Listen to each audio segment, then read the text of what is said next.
avec Fréquence Plus.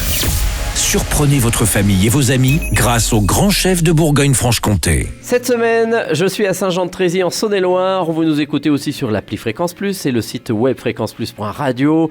Toujours en compagnie du chef Jérémy Muller dans les cuisines du restaurant Le Domaine de Rimska. Bonjour chef. Bonjour Charlie. En pleine nature, et aujourd'hui, c'est un clafoutis que vous nous proposez pour ce dernier épisode. Clafoutis poire cannelle. C'est ça. Alors après les bûches de Noël, après tout ce qu'on a mangé, on va alléger un peu quoi que le clafoutis. Oui, mais c'est assez léger.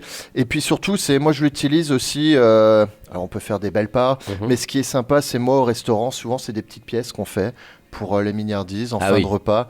Et on aime en mignardise faire des petites choses comme ça qui nous rappellent l'enfance, qui nous rappellent, c'est des souvenirs que j'ai avec ma mère, de faire quand elle faisait un clafoutis, et surtout cette odeur de cannelle, quand c'était au four, c'était magnifique. Et là, j'aime avec la poire, justement, faire revenir un petit peu les poires, faire un petit caramel, y mettre la cannelle. Après, ça reste un clafoutis classique, hein. On est sur des œufs, du sucre, du beurre.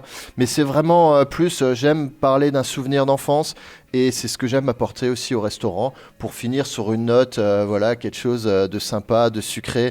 Et de la cannelle, ça apporte vraiment ce petit côté sympa. Alors le clafoutis, on le fait traditionnellement, hein. Voilà, le clafoutis. Alors j'ai la chance, comme je disais, d'avoir mes pâtissiers, mais je vais expliquer un petit peu, si vous voulez, comment on fait. C'est vrai que c'est une base de crème, de lait, des œufs, du jaune, du sucre. On mélange tout ça, on met dans le plat. En plus, c'est assez facile, mais c'est la préparation un petit peu des poires qui va faire la différence.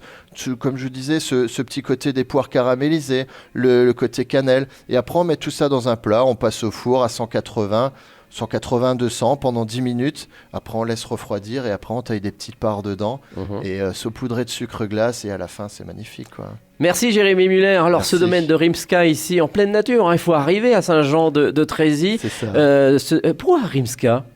Rimska, c'est le nom de la première jument que Monsieur Ferté, donc le propriétaire, il avait. Et qui a gagné des très belles courses. D'accord. Donc c'est en hommage à elle, voilà. Ah oui, avec ce domaine qui a pris son essor il y a 4-5 ans à peu près. 4-5 ans, ouais, c'est ça. Et là, on est en pleine nature, avec les temps, avec carrément la ferme aussi. Avec la ferme, ouais, c'est ça. Et vous êtes relais château. Et on est relais château, donc une belle maison. Mais ce côté nature qu'on aime apporter quand même, parce que quand on arrive ici, c'est ce qui nous environne le plus et qui donne envie, quoi. Ah, ça c'est clair que là on s'installe, même en plein hiver, là on est très bien. En tous les cas, merci Jérémy Muller de nous avoir accueillis tout au long de cette semaine. Je vous souhaite encore bonne année, puisqu'on est en début d'année, on peut encore en profiter.